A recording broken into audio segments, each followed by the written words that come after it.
মানুষ এগিয়ে আসছেন।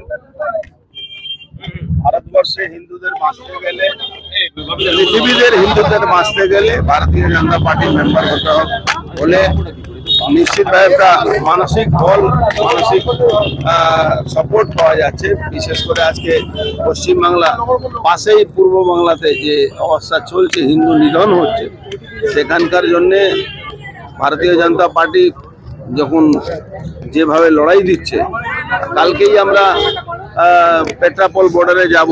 সব যত গাড়িগুলো এখান থেকে ওদেরকে জিনিসপত্র যায় বাংলাদেশে, আজকে ডক্টররা বিরোধ করছেন। ডক্টররা বলছেন কোনো যারা হিন্দু নিধন করছে, মুসলমান কোনো পেশেন্ট, বাংলাদেশি পেশেন্টকে আমরা ট্রিটমেন্ট করব না।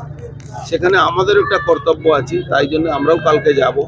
আজকে আমরা বিশেষ করে বেরিয়েছি এই মেম্বারশিপের জন্য।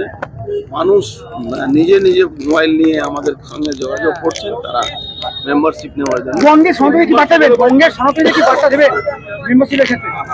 বঙ্গ সনাতন ধর্মের মানুষ যারা আছেন তারা নিশ্চিতভাবে ভারতীয় জনতা পার্টিকে সাপোর্ট করছেন, নাহলে 2,36,000 ভোট পেতেন না। এখন তো পরিস্থিতি আরও ভয়ঙ্কর দিকে যাচ্ছে, যেখানে সিদ্দিকুল্লাহ চৌধুরী, যিনি এই রাজ্যের মন্ত্রী আছেন, তিনি বলছেন মুসলমানদের আবাদি বাড়াতে হবে আর হিন্দুদের আবাদি কমাতে হবে। যে সিদ্দিকুল্লাহ চৌধুরী বিধানসভা দাঁড়িয়ে এই কথা বলছেন আর সরকার মুখে কুলুপ দিয়ে বসে আছে, সেই রাজ্যে সনাতনী হিন্দুদেরকে বাঁচার জন্য নিজেই এগিয়ে আসবে।